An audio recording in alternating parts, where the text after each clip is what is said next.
I think your might be connection a little bit robot-y at the moment. Sorry, can you hear me? I can hear you. Yeah, I think it's my connection too. Yeah, I'm just closing down browser windows just in case that. Gotcha. When I think of socialism, no, it's not. Do you mind at all beginning with socialism and capitalism? No, it's fine. All right. If you don't mind, I'd like to take the first opening. I didn't prepare a sort of an intro speech. I just figured. Oh no, I didn't either. It's all off the cuff. That's fine. Good. Nice and casual. So, with regards to socialism, a lot of images get conjured in people's minds when we discuss socialism. When I think of socialism, I think of simple, elegant market socialism, a simple solution to democratize the workplace. And the reason for that is... well, it would be in the best interest of the vast majority of the people in this country, because it would lead to a change in the power hierarchy between workers and owners. Well, I disagree, because as we saw last time, half of the businesses in your country are small businesses. What does that have to do with anything? For one, the fact that there are a certain number of small businesses in the country has nothing to do with the statistic of how many workers work for small businesses. Apparently 60 million Americans work for small businesses, which is approximately, so about 35% then, work for small businesses. And a small business is defined as, let me see. Less than 500, was it? Less than 500 workers? Yeah. Okay. I don't know about you, but I think a firm with 500 workers is one in which there is a significant disparity between the number of owners and workers at that given firm. The vast majority of Americans work for large firms where they don't know the owner of the establishment. That's okay. Mm-hmm. Oh, okay. That's okay. All right, I'm glad we agree. That's not a state of affairs that needs rectifying by socialism. Okay, so the initial point you brought up about small businesses was completely irrelevant then to worker co-ops. It was a complete pivot. It had nothing to do then. No, it means you're going to kill a third, at the very least, you'll kill a third of your businesses. Do you know what a worker co-op is? A third of the jobs in the United States. Wait. So a firm with 500 people would be killed if it was made law that businesses be cooperatively owned. You do realize you wouldn't be making the hiring decisions if you owned such a firm in a worker co-op, right? That would be democratically decided by the workers. Do you know how worker co-ops work? Yes, but if I owned a business and a bunch of people were suddenly going to be one day my employees and the next day my co-bosses of the business, I might have different opinions on these. Who cares what your opinions are? Everyone's opinions well, matter. It's a democracy. Yes, I know, but what I'm saying is my opinion will generally reflect the trend amongst small business owners because they have the same interests. Right, yes, owners. But most people work, they do not own. And I'm interested in improving the well-being of most people in this country. Much in the same way that I am not particularly fond of slave owning as a trade, nor lords and serfs, I think that moving towards an economic system which doesn't have the vast majority of people made subservient to the business interests of an incredibly small minority is a great way to move forward. I'm populist like that. I'm asking. So wait. Yes or no?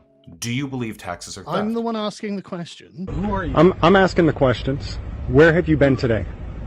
No, have you been here? I'm asking the questions. You can't. You earlier said no, so I'm going to assume that's what you mean. No, I do not believe taxation is theft. Wonderful. I'm so glad we agree on that, Carl. I agree. Okay. I think that to the host. Look, man, I'm not interested in debating with backing out already. I'm just asking you for a simple comparison. He's already being disingenuous By asking you if you believe tax or theft, Carl. I know exactly where this goes. Carl, already? You're not understanding what I'm saying. You are not listening and engaging with what I'm saying. Carl. It is immoral to take... Right, see you later.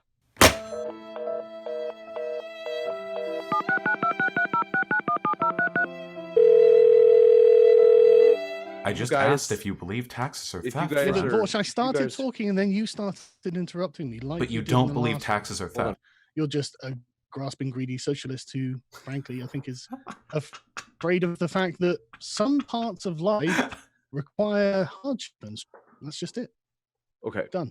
Defend? So I will ignore the baseless ad hominem there. I don't know why Carl felt fit to include that, but I'm a utilitarian. I like instituting social change that will Right. benefit people and make life better for most people. If worker co-ops made life better for most Americans, why aren't they the overwhelming business model?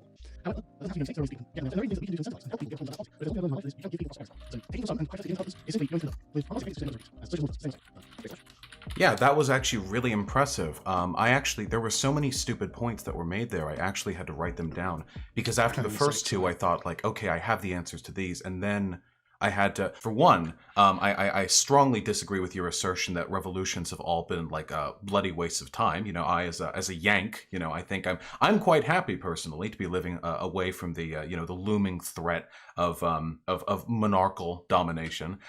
At the end of the day, we're talking about the livelihood of millions of people. The majority of Americans live paycheck to paycheck. Some 40% of Americans cannot afford a $400 emergency. This is in the wealthiest country in the world. That's disgusting to me. Like that's repulsive. That's vile, and it doesn't need to be that way. This isn't like some inevitable product of an economic, determinable condition. This is decisions that have been made by people in power, and we don't have any way to check that power because right now all the power in this country is concentrated amongst the uber wealthy and the politicians, and the two of them get along very, very, very well. The only way to meaningfully return this country to a direction of democracy and egalitarianism is taking that power away from them. And I would say to anyone who believes that immoral, the same thing I would say to anyone who believes the days of slave owners were immoral, or the taking away the rights of the monarchs, or before them the emperors and kings that ruled the ancient realms of the world. And I would say this: sometimes it is actually quite moral to take power and property away from people who are using that power and property to oppress, marginalize, and reduce the vast majority of the population. And I stand by that very firmly. The problem that you have in America and with billionaires is that I honestly can't point to a billionaire who got their money through illegitimate means. I don't know. I mean, like, who did Mark Zuckerberg oppress in order to become a billionaire? The revolutions in Europe were a bloody waste of time. But part of the individualist perspective is, in fact, the whole thing is built on property rights. And if you take them away, if you ignore them, then you lose the structure and stability of that system. You end up becoming like the continental that you are. You think like a German, and you want American. Okay, so I'm going to be perfectly honest. I have no idea what you were talking about. For a second I was worried that I had like skipped a beat. I'm going to assume that was deliberately incoherent in an attempt to sort of jump me. The more prescient points you made, I don't know why we're getting on revolutions here, because I'm talking about very legal lawmaking. So I don't know how we sort of jumped to that point. I don't know how the American Revolution could be fairly criticized as an English civil. But with all of that aside, your central criticism here is completely bunk. You say that the power achieved by those in power today was achieved through legitimate means. That's the exact same thing feudal lords would have said. The exact same thing. By their standards, the power they had achieved was legitimate. I'm your king! Do you think that people went around for 1,000 years claiming your local lord, like their power is illegitimate? Of course not. Well, I didn't vote for you! And they could have said the same thing. To participate in the bounty of this monarchy, and then to complain about it just because you don't like that you're a serf and others are lords it's myopic, it's selfish. It's a nonsensical argument, Carl, and you have to know that. I'm talking about making the world a better place. The property rights of the lords were violated pretty substantially. And it had nothing to do, by the way, with the serfs being mad at how things turned out. It had to do with the fact that the system was fundamentally unfair, as then a very small number of people controlled all the political power and economic power in the country. We have today a system where a very small number of people control all the economic and political power. And it's interesting to me that in this discussion, which is ostensibly supposed to be about the benefits of worker co-ops or capitalism, whatever, you seem encamped with the very idea of fundamentally changing society, which is the most banal, boring, and spineless approach imaginable to discussing political theory. Go ahead. Thanks, VAUSH. in English individualism, the EU are a German collectivist. Persecute them. I don't even want to start going down that rabbit hole. Rights don't matter. That's a very compelling counter-argument, Carl. I don't want to get into it, but you're wrong, lol. I don't know if you're actually engaging with any of the arguments that I'm making here, because it seems like every time I respond to a series of points you make, you back up another level and make a different series of points. But that's okay. What I care about is making society better. I advocate for the expansion of property rights so they apply to everyone who works at a given place. I don't like the fact that our society is controlled by a very small number of people. And I don't like people who justify the fact that society is controlled by a very small number of people by calling those who have lost in this game sore losers. I like democracy. I don't know how you feel about democracy. It is often said that socialism is a promise to fulfill the Enlightenment, whereas fascism is a rejection of Enlightenment principles, which is why socialists are themselves very concerned with fraternity, equality, brotherhood, liberty, and fascists are of course not. They don't like those things very much. If that's all you're going to say, then I think we'll have to just agree to disagree, and you can agree to be wrong.